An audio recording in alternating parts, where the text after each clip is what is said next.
ಇಷ್ಟು ಹೇಳೋದು ಮಾಧ್ಯಮ ಮುಖಾಂತರ ಸೋಲಿಸೋ ಪ್ರಯತ್ನ ಇದ್ದೇ ಇರ್ತದೆ. ಅಭ್ಯರ್ಥಿ ನಮ್ಮ ವಿರುದ್ಧವಾಗಿದ್ದಾಗ ಇದ್ದೇ ಇರ್ತಾರೆ. ಒಂದು ಎರಡನೇದು ನಾನು ಕಂಡು ಕೇಳಿದಂಥ ಘಟನೆಗಳು ಈ ಎಲೆಕ್ಷನ್ ಅಲ್ಲಿ ನಡೆಯುತ್ತೆ. ಎಲೆಕ್ಷನ್ ಹಿಂದಿನ ದಿವಸ ನಮ್ಮನೆ ರೈಡ್ ಮಾಡುವಂಥದ್ದು ಎಲ್ಲ ಘಟನೆಗಳು ನಡೆದಿದೆ. ನನಗೆ ಯಾವುದಕ್ಕೂ ಬೇಜಾರಿಲ್ಲ. ವೈಯಕ್ತಿಕವಾಗಿ ರಾಜಕಾರಣದಲ್ಲಿ ಇಷ್ಟು ದ್ವೇಷ ಇಟ್ಕೊಂಡು ಮಾಡ್ತಾರೆ ಅಂತ ನನಗೆ ಗೊತ್ತಿಲ್ಲ. ಯಾಕಂದ್ರೆ ನಾವು ಯಾವತ್ತೂ ದ್ವೇಷ ನೋಡಿಲ್ಲ, ದ್ವೇಷದ ರಾಜಕಾರಣ ಮಾಡಿಲ್ಲ. ನೋವಿಲ್ಲ ನನಗೆ. ಅವೆಲ್ಲ ನಂಗೆ ಬರೋದಿಲ್ಲ ರೀ. ದ್ವೇಷದ ರಾಜಕಾರಣ ಮಾಡಿಲ್ಲ. ಒಂದೇ ಒಂದು ಹೇಳ್ತೀನಿ, ಈ ಎರಡು ಜಿಲ್ಲೆಯ ಅತ್ಯಂತ ಮೇಧಾವಿ ರಾಜಕಾರಣಿ ರಮೇಶ್ ಕುಮಾರ್ ಅವರು ಲೋಕಾಯುಕ್ತವ್ರು ಬರ್ತಾರೆ, ರೈಡ್ ಮಾಡ್ತಾರೆ. ನಂದು ಅದಕ್ಕೆ ಏನು ಅಭ್ಯಂತರ ಏನಿಲ್ಲ, ಮಾಡಲಿ, ಸಂತೋಷ.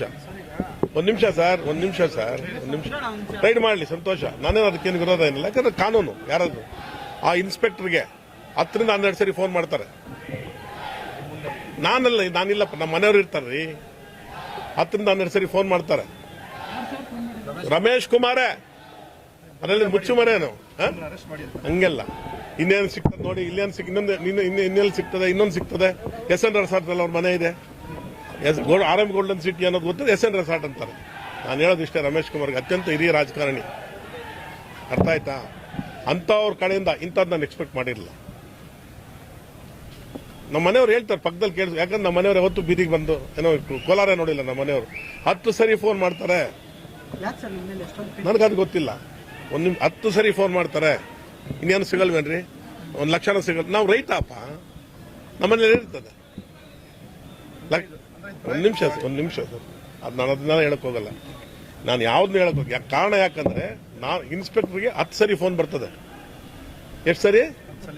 10 ಸರಿ ಬರ್ತಾರೆ. ಲೋಕಾಯುಕ್ತ ಅಡಿಯಲ್ಲಿ ಇವ್ರಿಗೇನು ಕೆಲಸ? ಮಾಡ್ಲಿ, ಸಂತೋಷ. ಆಮೇಲೆ ಇನ್ನೊಂದು ಪ್ರಮುಖವಾದಂಥ ವಿಚಾರ, ಯಾಕಂದ್ರೆ ರಮೇಶ್ ಕುಮಾರ್ ನಾನು ಸೇವೆ ಮಾಡಿದ್ದೀನಿ 10 ವರ್ಷ.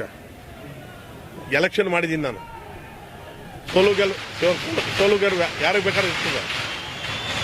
ಅರ್ಥ ಆಯ್ತಾ? ಸೋಲೋದು ಗೆಲ್ಲುವುದು ಬಗ್ಗೆ ನಾವು ಟೀಕೆ ಮಾಡಕ್ಕೆ ಹೋಗೋದೇ ಇಲ್ಲ. ನಾವು ಸೋಲ್ತೀವಿ, ಗೆಲ್ತೀವಿ, ಅದು ಒಂದು ವಿಚಾರ ಅಲ್ಲವೇ ಇಲ್ಲ. ಆದರೆ ನಾನು 10 ವರ್ಷ ಅವ್ರಿಗೆ ಕೆಲಸ ಮಾಡಿದ್ದೀನಿ, ಪ್ರಾಮಾಣಿಕವಾಗಿ ಕೆಲಸ ಮಾಡಿದ್ದೀನಿ. ಇವತ್ತು ನಾನು ಭ್ರಷ್ಟು ಅಂತಾರಪ್ಪ ಗೌರವಾನ್ವಿತ ರಮೇಶ್ ಕುಮಾರ್, ಲೂಟಿ ಮಾಡಿದ್ದೀನಿ ಅಂತಾರಪ್ಪ. ನಾನು ಇಷ್ಟೇ ಪ್ರಶ್ನೆ ಕೇಳೋದು ಗೌರವಾನ್ವಿತ ರಮೇಶ್ ಕುಮಾರ್. ಯಾಕಂದ್ರೆ ನಾನು ಲಘುವಾಗಿ ಅವ್ರ ಬಗ್ಗೆ ಮಾತಾಡ್ತಾ ಇಲ್ಲ. 10 ವರ್ಷ ನಿಮಗೆ ಹಳ್ಳಿಯಲ್ಲಿ ಟೇಬಲ್ ಹಾಕಿದ್ವಿ, ಹಳ್ಳಿಯಲ್ಲಿ ಪೆಂಡಾಲ್ ಹಾಕ್ಸಿದ್ವಿ, ಹಳ್ಳಿಯಲ್ಲಿ ಹೂ ಕೊಟ್ವಿ, ಹೆಣ್ಮಕ್ಳಿಗೆ ಊಟ ಹಾಕ್ಸಿದ್ವಿ, ಎಲೆ ಅಡಿಕೆ ಕೊಟ್ವಿ. ನೀವೇನಾದ್ರು ರೂಪಾಯಿ ಕೊಟ್ರಾ? ಒಂದು ನಿಮಿಷ ಸಿರಿ ಸರ್, ಕೊಟ್ರಾ? ಕೊಡ್ಲಿಲ್ಲ. ಅವತ್ತು ಯಾಕೆ ಕೇಳಲಿಲ್ಲ? ಗೋವಿಂದಗೌಡ ಎಲ್ಲಿ ಬರ್ತದೆ ದುಡ್ಡು ಯಾಕೆ ಕೇಳಲಿಲ್ಲ? ನೀವು ದೊಡ್ಡವರು. ವಾರಕ್ಕೊಂದು ಕಾರ್ಯಕ್ರಮ, 3 ದಿವಸಕ್ಕೊಂದು ಕಾರ್ಯಕ್ರಮ ಮಾಡ್ತಾ ಇದ್ವಿ. ಒಂದೊಂದು ಕಾರ್ಯಕ್ರಮಕ್ಕೆ ಲಕ್ಷಾಂತರ ರೂಪಾಯಿ ಖರ್ಚಾಗ್ತಾ ಇತ್ತು. ಅವತ್ತು ಯಾಕೆ ಕೇಳಿಲ್ಲ ರಮೇಶ್ ಕುಮಾರ್ ಅವರು? ನಾನು ರಮೇಶ್ ಕುಮಾರ್ ಬಗ್ಗೆ ಲಘುವಾಗಿ ಒಂದು ಪದ ಮಾತಾಡ್ತಾ ಇಲ್ಲ, ಬಹಳ ಗೌರವಯುತವಾಗಿ ಮಾತಾಡ್ತಾ ಇದ್ದೀನಿ. ಅವತ್ತು ಯಾಕೆ ಕೇಳಿಲ್ಲ ರಮೇಶ್ ಕುಮಾರ್? ಯಾಕಂದ್ರೆ ವಯಸ್ಸಲ್ಲಿ ಹಿರಿಯರವರು, ರಮೇಶ್ ಕುಮಾರ್ ಅವರು. ಅವತ್ತು ಯಾಕೆ ಕೇಳಿಲ್ಲ ನನ್ನ ಬಗ್ಗೆ? ಚುನಾವಣೆಗೆ ನನ್ನ ಯಾವ ಚುನಾವಣೆಗೆ ಎಷ್ಟು ಬಳಸ್ಕೊಂಡಿದ್ದಾರೆ ನನಗೆ ಗೊತ್ತಿದೆ. ಇವತ್ತು ಅವರು ಸಾಯಿಬಾಬಾ ಭಕ್ತರು, ನಾನು ಭಕ್ತನೆ. ಬಂದು ದೇವಸ್ಥಾನದಲ್ಲಿ ಪ್ರಮಾಣ ಮಾಡಲಿ, ಗೋವಿಂದಗೌಡ ನಾನು ಯಾವುದೇ ಚುನಾವಣೆ ನಿನ್ನ ಕಡೆದು ಖರ್ಚಾಗ್ಸಿಲ್ಲ ಅಂದೇಳಿ. ಅವತ್ತು ನಾನು ಪ್ರಶ್ನೆ ಅಲ್ವಾ? ಇವತ್ತು ನನ್ನ ಪ್ರಶ್ನೆ. ಅವತ್ತು ನಾನು ಸತ್ಯ ಹರಿಶ್ಚಂದ್ರ ಇವ್ರ ಜೊತೆ ಇದ್ದಾಗ ಇವ್ರು ಸೋತೋದಕ್ಕೆ ನಾನು ಹೊಣೆನಾ? ನೋಡ್ರಿ, ನಾನು ನನ್ನ ಬಾಯಿಂದ ಏನು ಪದ ಬರ್ತಾ ಇದೆ ಇವತ್ತು ಅದನ್ನು ಸ್ಪಷ್ಟವಾಗಿ ಹೇಳ್ತಾ ಇದ್ದೀನಿ. ಅರ್ಥ ಆಯ್ತಾ? ಎಷ್ಟು ದಿವಸನೂ ಮುಡುಗಟ್ಕೊಂಡಿರಕ್ಕಾಗೋದಿಲ್ಲ. ನೋಡ್ರಿ, ನಾನು ವಿರೋಧ ಮಾಡೋರ ಬಗ್ಗೆ ಮಾತಾಡಕ್ ಹೋಗೋದಿಲ್ಲ. ಒಂದ್ ನಿಮಿಷ ಕೇಳೋಣ, ಕೇಳು. ನಾನು ಸ್ಪಷ್ಟವಾಗಿ ಹೇಳ್ತಾ ಇದ್ದೀನಿ, ಲೋಕಾಯುಕ್ತನ ಗೌರವಾನ್ವಿತ ರಮೇಶ್ ಕುಮಾರ್ ಅತ್ಯಂತ ಹಿರಿಯ ರಾಜಕಾರಣಿ, ಮೇಧಾವಿ ರಾಜಕಾರಣಿ. ಲೋಕಾಯುಕ್ತನ ದುರುಪಯೋಗ ಮಾಡ್ಕೊಂಡಿದ್ದಾರೆ. ಯಾಕಂದ್ರೆ ನಿನ್ನೆ ಅವ್ರ ಫೋನ್ ರೆಕಾರ್ಡು, ಯಾರು ಇನ್ಸ್ಪೆಕ್ಟರ್ ಬಂದಿದ್ರು ನಮ್ಮ ಮನೆಗೆ 10 ಸರಿ ಫೋನ್ ಮಾಡ್ತಾರೆ, 10-12 ಸರಿ ಚೆಕ್ ಮಾಡಿದ್ರೆ ಗೊತ್ತಾಗ್ತದೆ. ಲೋಕಾಯುಕ್ತಕ್ಕೆ ಒಬ್ಬ ರಾಜಕಾರಣಿ ಫೋನ್ ಮಾಡುವಂತದ್ದು ಇದೆಯಾ? ಅಲ್ಲಪ್ಪ, ನಾನು ಹೇಳ್ತಾ ಇರೋದು ನಮ್ಮ ಮನೆಯಲ್ಲಿ ನಡೆದಿರೋ ಘಟನೆ.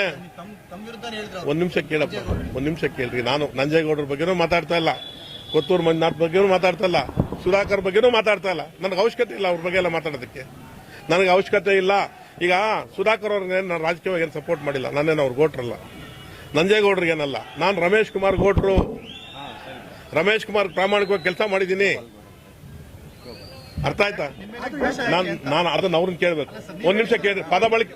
ಒಂದ್ ನಿಮಿಷ ಕೇಳ್ರಿ, ಒಂದ್ ನಿಮಿಷ ಇರಪ್ಪ, ಒಂದ್ ನಿಮಿಷ.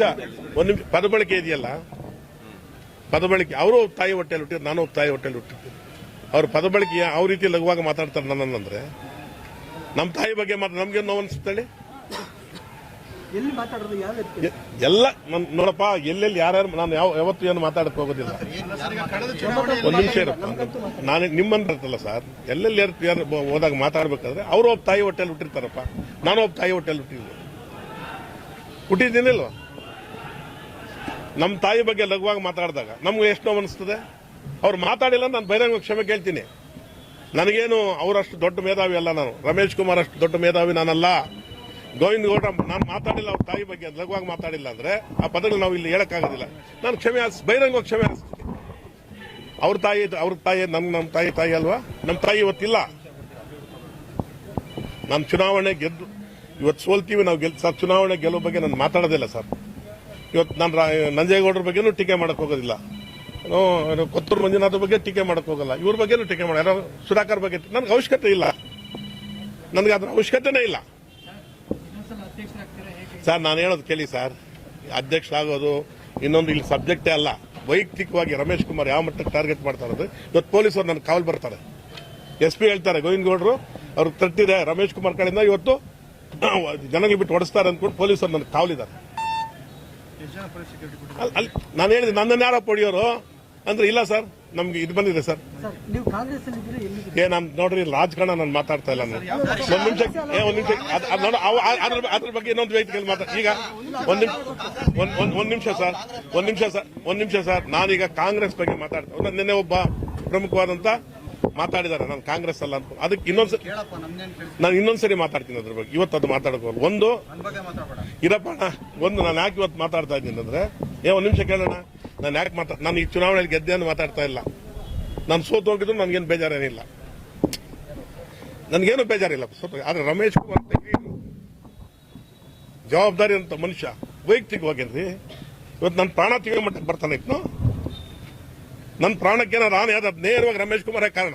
ಇನ್ನು ಮೇಲೆ ಏನಾದ್ರು ನನಗೇನು ಕಿಂಚತ್ ಏನಾರು ಆದ್ರೆ ಇವತ್ತು ಹೇಳ್ತಾ ಇದ್ದೀನಿ, ಯಾಕೆ ಇವತ್ತು ನಡೆದಂತ ಘಟನೆ ಅಲ್ಲಿ ಜನಗಳಿರ್ತಾರೆ, ಬಹಿರಂಗವಾಗಿ ಹೇಳ್ತಾರೆ ಗೋವಿಂದ ಗೌಡ್ರು ಧಿಕ್ಕಾರಕ್ಕೆ ಹೋಗ್ರಿ ಅಂತೇಳಿ. ಸ್ವಾತಿ ಹೋಟ್ಲಲ್ಲಿ ಹೇಳ್ತಾರೆ ನಮ್ಮ ಪ್ರಾಣಕ್ಕೇನು ಬೆಲೆ ಇಲ್ವಾ? ನನಗೆ ಅದೆಲ್ಲ ಹೇಳ್ತಾ ಇಲ್ಲ, ನಾನು ಹೇಳ್ತಾ ಇಲ್ಲ ಸರ್. ನಾನು ಅವ್ರ ಬಗ್ಗೆ ಇವತ್ತು ಏನೇನು ನಡೆದಿದೆ, ಏನೇನು ಹೋಗಿದೆಯೋ ಅದನ್ನು ಸ್ಪಷ್ಟವಾಗಿ ನಿಮ್ಮ ಮುಂದೆ ಹೇಳ್ತಾ ಇರೋದು ಸರ್. ನಾನು ಹೇಳೋದು ಕೇಳಿ ಸರ್, ನಾನು ಅವರಿಗೆ ನಾನು ಹೇಳ್ತಾ ಇದ್ದೀನಲ್ಲ, ನನ್ನ ಮನೆ ನನ್ನ ಸಾಯಿಬಾಬಾ ಭಕ್ತ, ನಾನು ಅವ್ರ ವಿರುದ್ಧ ಓಟ್ ಹಾಕಿದ್ರೆ, ನಾನು ಅವ್ರ ವಿರುದ್ಧ ಕೆಲಸ ಮಾಡಿದ್ರೆ ನಾನು ಸರ್ವನಾಶ ಆಗ್ತೀನಿ. 100% ಮಾಡಿದ್ದೀನಿ, ನನಗದು ಗೊತ್ತಿಲ್ಲ. ನಾನು 100% ಅವ್ರ ಬಗ್ಗೆ ಚುನಾವಣೆ ಇಷ್ಟು ಸರ್ ನಾನು ಮಾತಾಡಿಲ್ಲ ಸರ್, ಮಾತಾಡಿಲ್ಲ ನಾನು ಸರ್ ಕೇಳಿ ಸರ್, ಅದೆಲ್ಲ ವೈಟ್ ನ್ಯಾಚುರಲ್ ಆಗಿರುವಂಥದ್ದು. ನಾನು ಅದ್ರ ಬಗ್ಗೆ ಏನು ಮಾತಾಡಕ್ಕೆ ಹೋಗಲ್ಲ. ನನಗೆ ಇವತ್ತು ಎರಡೇ ವಿಚಾರ, ಲೋಕಾಯುಕ್ತರು ನಮ್ಮ ಮನೆಗೆ ರೈಡ್ ಮಾಡ್ತಾರೆ, ನನಗೆ ಅದಕ್ಕೆ ಆಕ್ಷೇಪಣೆ ಇಲ್ಲ, ಮಾಡಲಿ. ಅಂತ ಸಂದರ್ಭದಲ್ಲಿ ಗೌರವಾನ್ವಿತ ರಮೇಶ್ ಕುಮಾರ್ ಅತ್ಯಂತ ಈ ರಾಜ್ಯದ ಮೇಧಾವಿ ರಾಜಕಾರಣಿ ಒಬ್ಬ 10-12 ಸರಿ ಫೋನ್ ಮಾಡೋಂಥ ಅವಶ್ಯಕತೆ ಇದೆಯಾ? ನಮ್ಮ ಮನೆಯಲ್ಲೇ ಇದ್ದಾರೆ, RM ಗೋಲ್ಡನ್ ಸಿಟಿ ಚೆನ್ನಾಗಿ ಗೊತ್ತಿದೆ ಅವ್ರಿಗೆ, ಗೊತ್ತಿಲ್ಲದೆ ಏನಿಲ್ಲ. RM ಗೋಲ್ಡನ್ ಸಿಟಿ ಆ ಮನೆಗೆ ದಂಡ್ಯಾಗಿ ಬಂದಿದ್ದಾರೆ ಸರ್. ನಾನು 106 ಸರಿ ನಮ್ಮ ತಂದೆಗೆ ಎತ್ಕೊಂಡೋಗಿ ಊಟ ಎತ್ಕೊಂಡೋಗಿ ಕೊಟ್ಟಿದ್ದೀನಿ ಅವ್ರಿಗೆ. ಯಾರಿಗಡೆ 106 ಸರಿ ನಮ್ಮ ಗೆಸ್ಟ್ ಹೌಸ್ ಅಲ್ಲಿ ಊಟ ಮಾಡಿದ್ದಾರೆ. ನಾನು ಯಾವತ್ತಿಲ್ಲ ಅಂತ ಹೇಳ್ತಾರೆ. ಅದೆಲ್ಲ ಪ್ರೀತಿ ಪಾತ್ರದ ಮಾಡುವಂಥದ್ದು. ಅದು ಅವ್ರಿಗೆ ಜ್ಞಾಪಕ ಬರಲ್ಲ. SN ಸಿಟಿ ಅಂತಾರೆ. ಅವಾಗ ನಮ್ಮ ಮನೆಯವ್ರು ಹೇಳ್ತಾರೆ, ಇಲ್ಲಪ್ಪ RM ಗೋಲ್ಡನ್ ಸಿಟಿ ಅಲ್ಲೂ ಹೋಗಿ ಚೆಕ್ ಮಾಡೋಗಿ ಅಂತ ಹೇಳ್ತಾರೆ.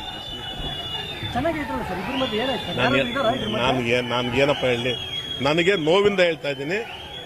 ಆಮೇಲೆ ಇವತ್ತು ನಡೆದಂತ ಘಟನೆ, ಪೊಲೀಸರು ಬಂದು SP ಕಳಿಸಿದ್ದಾರೆ. ಇವತ್ತು ಗೋವಿಂದ ಗೌಡ್ರು ತಟ್ಟಿದೆ, ನೀವು ಅಲ್ಲಿದ್ದು ಆಚೆಗೆ ಬಿಡಿ ಅಂದ್ಕೊಂಡು. ಅರ್ಥ ಆಯ್ತಾ? ನನ್ನ ಜೀವಕ್ಕೆ ಏನಾದ್ರು ಹಾನಿ ಆದ್ರೆ, ನನ್ನ ಜೀವಕ್ಕೆ ಏನಾದ್ರು ತೊಂದರೆ ಆದ್ರೆ ಅದಕ್ಕೆ ರಮೇಶ್ ಕುಮಾರ್ ಅವರೇ ಹೊಣೆ ಹಾಕ್ತಾರೆ. ಯಾಕಂದ್ರೆ ಆ ಮನುಷ್ಯ ಯಾವ ಮಟ್ಟಕ್ಕೆ ಬೇಕಾದ್ರೆ ಇಳಿತಾರೆ, ಯಾವ ಮಟ್ಟಕ್ಕೆ ಇಳಿದ್ಬಿಟ್ಟಿದ್ದಾರೆ ಅಂದ್ರೆ. ಆಮೇಲೆ ನಾನು ಒಂದು ಪದ ಇವತ್ತು ಸುಳ್ಳು ಹೇಳ್ತಾ ಇಲ್ಲ, ಈ ವೇದಿಕೆ ಮುಂದೆ ಹೇಳ್ತಾ ಇದ್ದೀನಿ. ನಾನು ಒಂದೇ ಒಂದು ಪದ ಸುಳ್ಳು ಹೇಳ್ತಾ ಇಲ್ಲ, ನನಗಿಲ್ಲ ಸರ್. ನಾನು ಹೇಳ್ತಾ ಇರೋದು ಇವತ್ತು ಪೊಲೀಸರು ಬಂದು ನನ್ನ ಪ್ರೊಟೆಕ್ಷನ್ ಕೊಟ್ಟಾಗ ಅಲ್ಲಿ ನಡೆದ ಘಟನೆಗೆ ನಾನು ಹೇಳ್ತಾ ಇರೋದು. ನನ್ನ ಜೀವ ಬೆದಕೆ ಇದೆ ನಾನು ಹೇಳ್ತಾ ಇಲ್ಲ, ನನ್ನ ಜೀವ ಬೆದಕೆ ಇದೆ, ನಾನೇನೋ ಆಗೋಗ್ಬಿಡ್ತೀನಿ ಅಂತ ಹೇಳ್ತಾ ಇಲ್ಲ ಸರ್. ನಾನು ಈಗ ಬೇರೆಯವ್ರ ಬಗ್ಗೆ ಯಾರ ಬಗ್ಗೆ ಮಾತಾಡ್ತಾ ಇಲ್ವೇ? ಸುಧಾಕರ್ ರಾಜಕೀಯ ನಂಗೆ ವಿರೋಧ ಇದೆ, ನಾನು ಅವ್ರ ಬಗ್ಗೆ ಯಾಕಂದ್ರೆ ನನ್ನ ಬಗ್ಗೆ ಅವ್ರೇನೋ ನಡ್ಕೊಂಡಿಲ್ಲ. ಕೊತ್ತೂರು ಮಂಜುನಾಥ್ ನಾನು ಅವ್ರ ಬಗ್ಗೆ ಮಾತಾಡ್ತಾ ಇಲ್ವೇ? ನಾನು ಹೇಳ್ತಾ ಇರೋದು ನನ್ನ ಬಗ್ಗೆ ಎಲ್ಲೆಲ್ಲಿ ಏನೇನು ಮಾತಾಡ್ತಾ ಇದ್ದಾರೆ ಅಂದ್ಕೊಂಡು ನಂಗೆ ಚೆನ್ನಾಗಿ ಅರ್ಥ ಆಗ್ತದೆ. ರಾಜಕೀಯವಾಗಿ ಮಾತಾಡೋದು ಬೇರೆ ಸರ್. ಈಗ ನಾನು ಅದ್ರ ಬಗ್ಗೆ ಎಲ್ಲ ಮಾತಾಡಕ್ಕೆ ಹೋಗೋದಿಲ್ಲ. ನನಗೆ ಅದು ಅವಶ್ಯಕತೆ ಇಲ್ಲ. ಏನು ಸರ್, ಬ್ಯಾಂಕ್ ಆಗಿ ನಡ್ಕೊಂಡು ಹೋಗ್ತದೆ. ನಾನು ಅದ್ರ ಬಗ್ಗೆ ಏನು ಆದರೆ ವೈಯಕ್ತಿಕವಾಗಿ ನನ್ನನ್ನು ರಮೇಶ್ ಕುಮಾರ್ ಅವರು ಟಾರ್ಗೆಟ್ ಮಾಡಿದ್ದಾರೆ. ನಾನು ಅವ್ರ ತಂದೆ ಸ್ಥಾನದಲ್ಲಿ ನೋಡಿದ್ದೆ 10 ವರ್ಷ. ನನಗೆ 10 ವರ್ಷನೇ ಅವ್ರ ಪರಿಚಯ, 11 ವರ್ಷ. ನಾನೇನು ಮೋಸ ಮಾಡಿದ್ದೀನಿ ಅವ್ರಿಗೆ. ಪೊಲೀಸರು ಇವತ್ತು ಬಂದು ನನಗೆ ರಕ್ಷಣೆ ಕೊಡ್ತಾರೆ ಅನ್ನೋ ಮಟ್ಟಕ್ಕೆ ಬಂದಾಗ ನನಗೇನಾದ್ರು ಅದಕ್ಕೆ ಅರ್ಥ ಏನು? ಅಲ್ಲಿ ಹೇಳ್ತಾರೆ, ಎಲ್ಲರ ಮುಂದೆ ಬಹಿರಂಗವಾಗಿ ಹೇಳ್ತಾರೆ. ಇಷ್ಟೇ. ನಾನು ಚುನಾವಣೆ ಸೋಲು ಗೆಲುವು ಬಗ್ಗೆ ನಾನು ಮಾತಾಡೋದೇ ಇಲ್ಲ. ನನಗದ ಅವಶ್ಯಕತೆನೂ ಇಲ್ಲ. ಈಗ ಸೋತವನು ನನ್ನ ತಮ್ಮನೇ. ಸೋತಿದ್ದಾನೆ, ಅವ್ನ ಸೋಲು ನನಗೂ ನೋವಿದೆ. ಸೋಲು ಗೆಲುವು ಬಗ್ಗೆ ನನ್ನ ವಿಶ್ಲೇಷಣೆ ಇಲ್ವಲ್ಲ. ಇವತ್ತು ಸೋಲ್ತೀವಿ, ನಾಳೆ ಗೆಲ್ತಾರೆ. ನನಗೆ ಅದ್ರ ಬಗ್ಗೆ ವಿಶ್ಲೇಷಣೆ ಇಲ್ಲ. ಅಂದ್ರೆ ಒಟ್ಟಾರೆ ನನಗೆ ಈ ಚುನಾವಣೆ ನನಗೆ ಯಾವ ವಿಚಾರದಲ್ಲಿ ಖುಷಿ ತಂದಿಲ್ಲ. ಒಂದು ಅಂಶ ನಾನು ನೋವಿಂದ ಹೇಳೋದೇನಂತೆ, ನನ್ನ ಕುಟುಂಬನ ರಮೇಶ್ ಕುಮಾರ್ ಟಾರ್ಗೆಟ್ ಮಾಡಿದ್ದಾರೆ.